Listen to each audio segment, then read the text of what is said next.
श्रावण मास महात्म्य की यह श्रृंखला अब पहुंचती है 5वें अध्याय में, जहां एक राजा की शिव भक्ति न केवल उसके राज्य की रक्षा करती है, बल्कि उसे मोक्ष का मार्ग भी प्रदान करती है।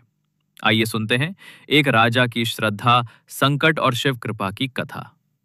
सूत जी बोले, हे ऋषियों, श्रावण मास के पुण्य प्रभाव से केवल साधारण जन नहीं, राजा भी लाभ प्राप्त करते हैं। अब मैं सुनाता हूं कथा राजा धर्मकेतु की। धर्मकेतु एक न्याय प्रिय और धर्मशील राजा था। वो प्रतिवर्ष श्रावण मास में व्रत रखता, सोमवार को शिव मंदिर में रुद्राभिषेक करता और प्रजा में अन्न वस्त्र दान करता। एक वर्ष जब श्रावण मास प्रारंभ हुआ, तभी उसके राज्य पर दुश्मनों ने आक्रमण कर दिया।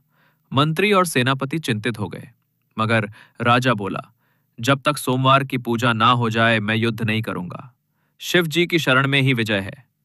राजा ने युद्ध मैदान में भी शिवलिंग स्थापित करवाया और वहां जलाभिषेक, रुद्रपाठ और बिल्व पत्र अर्पण किए।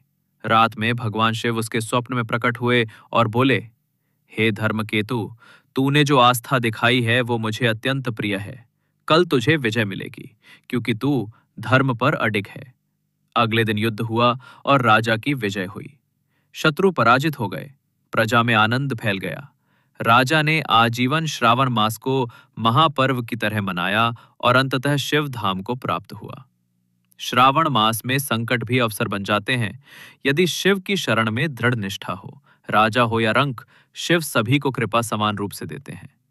आज की कथा से हमें ये शिक्षा मिलती है कि धर्म, संयम और भक्ति को कभी त्यागना नहीं चाहिए, चाहे संकट कितना भी बड़ा क्यों ना हो।